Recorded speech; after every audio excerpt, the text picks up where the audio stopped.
Hola chicos, aquí les dejo una pequeña guía para ver cómo afrontar la primera práctica de la asignatura. Bueno, yo me he descargado un sondeo de Nueva Zelanda, del día de hoy, del 21 de abril. Me lo he bajado en formato GIF, que es donde nos lo podemos descargar a color. Si utilizamos el formato de PDF para descargarnos el archivo, vamos a tener la misma representación únicamente en blanco y negro. Bueno, comenzamos un poco primero, al igual que como les comenté en la clase, recordándoles lo que significan pues las dos rayas negras que tenemos ahí dibujadas. La primera curva, que la vamos a tener siempre por encima, o sea, siempre vamos a tener dos líneas. Una vamos a tener siempre por encima de la otra. Lo más que puede pasar es que la curva de Rocío, la que esté por debajo, toque en algún momento la curva de estado. Ya luego comentaré lo que significa esto. Pero en principio vamos a poder distinguirla siempre, ya que la curva de estado va a estar siempre por encima y la curva de Rocío debe estar siempre por debajo de la curva de estado. La curva de estado me está diciendo cómo está variando la temperatura y la presión de la atmósfera a medida que ascendemos. En cambio, la curva de Rocío me está diciendo cómo está cambiando la temperatura de Rocío a medida que vamos ascendiendo en la atmósfera. Es decir, me va a dar cuenta, me está diciendo cuánto húmedo está mi ambiente y cuánto necesito enfriarlo para que se produzca la condensación. Además, en este sondeo tenemos pues diferentes simbologías. Por ejemplo, en la derecha, lo que es la acabo de marcar con el circulito, tenemos las válvulas de velocidad del viento. Ahora veremos en el siguiente tema, en el tema 5, que representan cada uno de esos palitos que tenemos ahí representados. Pero básicamente nos está dando una medida de la intensidad del viento, representado numéricamente por cada una de las pequeñas barras verticales que se ven en la válvula, y además nos está indicando la dirección del viento si consideramos hacia dónde está orientada esa válvula. Luego además tenemos dos columnas a la derecha del sondeo, una de letras y una de números. Estos son diferentes índices que se pueden obtener a partir del sondeo. Si entran en la página de Wyoming, de donde se descargaron los sondeos, a pie de página aparecerá un link que te lleva a ver qué significan cada uno de estos índices. Pero al final a nosotros no nos interesa saber lo que significa cada índice en particular, solamente que sepan que esto existe, que está ahí, y que nos van a dar, pues, por ejemplo, probabilidades de que haya una tormenta, de que no lo haya, de que haya nubes convectivas o no, diferentes probabilidades. Bien, en las cuestiones que les pregunto en la práctica, una de ellas es localizar las inversiones térmicas. Bueno, una inversión térmica va a ser una zona de mi sondeo donde a medida que ascendemos en la atmósfera, la temperatura va a aumentar. En este caso, en este sondeo, bueno, hay una inversión térmica muy chiquitita. Depende de la zona donde lo hayamos recogido, igual tenemos inversiones térmicas más grandes o más pequeñas. Pero básicamente es una zona de mi sondeo donde la temperatura va a aumentar a medida que asciende en la atmósfera. También podemos localizar en este sondeo lo que es la tropopausa. La tropopausa la vamos a localizar a una cierta altura, dependiendo de la región donde de donde hayamos sacado el sondeo, la vamos a poder ver o no. Esto es Nueva Zelanda, es una región que está bastante al sur, bastante cerca de los polos, entonces la tropopausa es visible.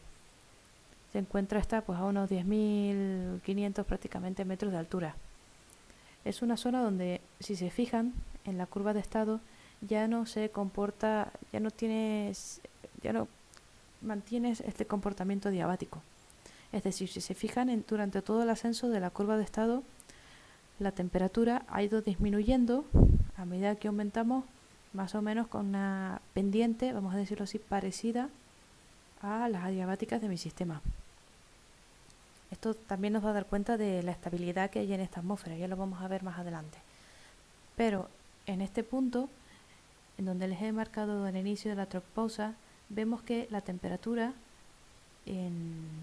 a medida que asciende, ya no se comporta, ya no tiene este comportamiento diabático, ya no está siguiendo ninguna, ya no está descendiendo de esta manera monótona con la altura, sino más bien hay una parte en la que empieza a ascender o se mantiene constante. Bien, este cambio de temperatura denota el comienzo de la tropopausa. Bien, como les comenté antes, tenemos la curva de Rocío y la curva de estado. La distancia que haya entre ambas curvas va a dar cuenta de cómo es la humedad relativa en ese ambiente. Es decir, cuanto más separadas estén mi curva de Rocío de mi curva de estado, va a ser un ambiente más seco, como el que está indicado en la flecha, o cuando estén más próximos entre sí, va a ser un ambiente más húmedo, va a tener una humedad relativa más alta. En este sondeo no lo hay, pero nos podemos encontrar algún sondeo donde la curva de Rocío toque la curva de estado. Esto significa que en ese punto tenemos un 100% de humedad. Recuerden que les acabo de decir que la distancia entre ambas curvas me va a indicar cómo es la humedad en ese ambiente. Si la curva de Rocío toca mi función de estado, significa que en ese punto la humedad de mi sistema, la humedad relativa es del 100%. Por lo tanto, en ese punto vamos a tener un nivel de condensación. No nivel de condensación por elevación, sino vamos a tener un nivel de condensación. Al nivel de condensación por elevación, que es lo que les pregunto en la práctica, lo vamos a responder ahora en la siguiente transparencia. Bueno, esto es un corte del sondeo anterior en el que lo he ampliado para intentar explicarlo mejor. Si se fijan, aparte de las dos rayas negras que tenemos ahí dibujadas, la de curva de estado y la de Rocío, tenemos una gris que está como en medio de las dos, esa que les marco ahora de la flecha.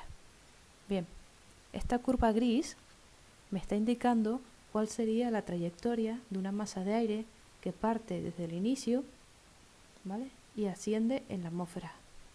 Es decir, en esta curva gris, si nos fijamos bien, tenemos el trazado de una diabática seca, que es la que les marco ahora con la línea azul, y a partir de ese punto, si nos fijamos en el trazado, esa línea se curva y sube prácticamente paralela a la diabática húmeda que tenemos prácticamente por debajo, la curva azulita. Bien, ¿qué me está diciendo esto? Bueno, pues si somos capaces en nuestro sondeo de localizar esta curva gris, está siempre, en los sondeos que nos descargamos desde la Universidad de Wyoming, está siempre representada y siempre nos va a indicar desde origen pues, cómo sería la trayectoria de esa masa de aire que pueda o no pueda ascender en esa atmósfera. Entonces, si encontramos esta curva gris y somos capaces de distinguirla del fondo que tengamos ahí dibujado y vemos el punto donde la diabática seca cambia de pendiente y aparece la diabática húmeda, pues esa zona, ese punto, ¿de acuerdo?, ese es nuestro nivel de condensación por elevación. Entonces, para la práctica, ¿qué tendríamos que hacer? Pues localizar esta curva gris en mi sondeo y intentar ver el punto en el que la pendiente cambia. Si no somos capaces de distinguir este punto que está representado ya en la curva, que ya está dibujado por que se solapan con las líneas o porque es muy tenue o lo que sea, podemos obtenerlo de la misma manera que lo hemos obtenido a partir de los problemas de clase. Es decir, yo me sitúo en mi punto inicial, esos 1000 milibares, y en este sondeo pues tiene una temperatura de unos 14 grados centígrados. A partir de ese punto mi masa asciende siguiendo la diabática seca, hasta que sature de humedad. ¿Y cuánto pasa esto? Cuando se cruza con la equisaturada que parte de mi temperatura de Rocío. Bien, pues para sacar ese punto utilizo la segunda curva que tengo representada ahí, la curva de la temperatura de Rocío. Me sitúo en la misma presión inicial y trazo la equisaturada que pasa con ese punto. El cruce de las dos me tiene que dar el mismo nivel de condensación por elevación. Bien, estabilidad e inestabilidad. Para determinar las zonas estables o inestables, lo que voy a hacer es primero dividir mi sondeo en las pequeñas regiones en las que yo vea que hay cambios notables en la medida. Es decir, desde el inicio hasta la primera inversión térmica tenemos ahí una región que tiene una cierta pendiente. Desde esta inversión térmica hasta el siguiente punto que les marco, pues tenemos una segunda zona, y de este segundo punto hacia arriba, pues ya tendremos una tercera zona en la que la temperatura pues digamos que sigue el mismo comportamiento. Entonces primero dividiríamos nuestro sondeo en las diferentes regiones que podemos analizar. Y ahora vamos a analizar la estabilidad o inestabilidad. ¿Cómo se hace? Bueno, pues en la primera región me sitúo en el primer punto y trazo la diabática seca que parte desde ese punto. Ahora me fijo cómo queda mi adiabática seca con respecto a la función de estado. La adiabática seca es la línea roja que les acabo de dibujar. En este caso, mi adiabática seca está prácticamente encima de mi función de estado. ¿Esto qué significa? Pues que estamos en un caso de equilibrio neutro. ¿Vale? Esto es el caso cuando la adiabática seca se superpone a la curva de estado. Siguiente región, pues me sitúo en el punto inicial de la segunda región que yo he considerado y dibujo la diabática seca. A partir de aquí veo cómo queda mi función de estado en relación a esta diabática seca, es decir, ya está por encima. ¿Esto qué significa? Que el ambiente es más cálido que mi adiabática, es decir, si una masa de aire estuviera en este punto inicial y ascendiera en la atmósfera, se enfriaría más que el ambiente. Eso significa que tenemos una masa de aire más densa en un ambiente menos denso, ya que una temperatura más pequeña implica una mayor densidad. Por lo tanto, si desaparece la fuerza que hace que esta masa de aire se eleve, la masa de aire va a volver a su situación inicial, porque está más fría que el entorno. Esto es una situación de estabilidad. Por lo tanto, en esta región tenemos un equilibrio, tenemos una zona estable. En la tercera zona, pues igual que la anterior, nos situamos en el punto inicial de esa zona, trazamos la diabática seca y vemos si queda por encima o por debajo de mi función de estado. Igual que antes, mi adiabática seca queda por debajo de mi función de estado. Esto significa que estamos en una zona de estabilidad. En general, en los estudios que nos descarguemos va a ser complicado que encontremos una zona que fuera inestable.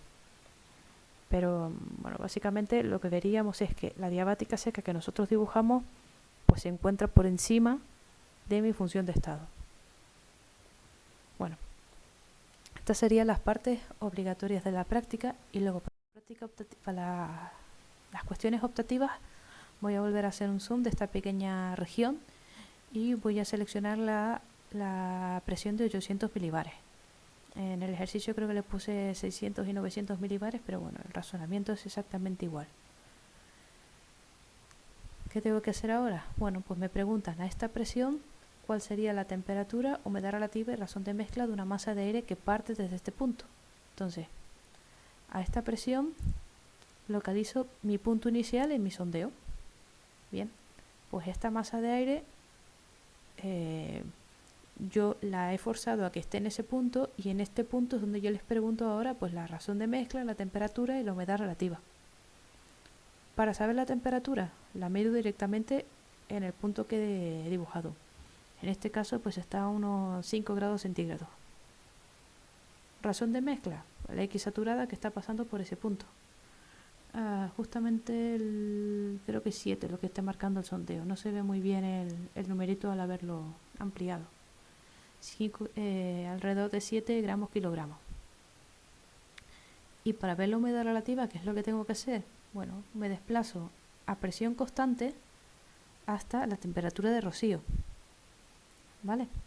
Y ahora, haciendo el cociente entre las dos X saturadas, entre la X saturada que pasa por la temperatura de rocío dividido la X saturada que pasa por mi punto, tengo la humedad relativa del punto donde yo lo quiero calcular. ¿Vale? Por eso les decía que la diferencia entre ambas curvas es un indicativo, me está hablando de la humedad relativa, está diciendo cuánto húmedo está el ambiente. Es decir, en este punto, por ejemplo, la humedad relativa va a salir bajita. Va a ser un ambiente seco, ya que la curva de rocío está bastante separada de la función de estado.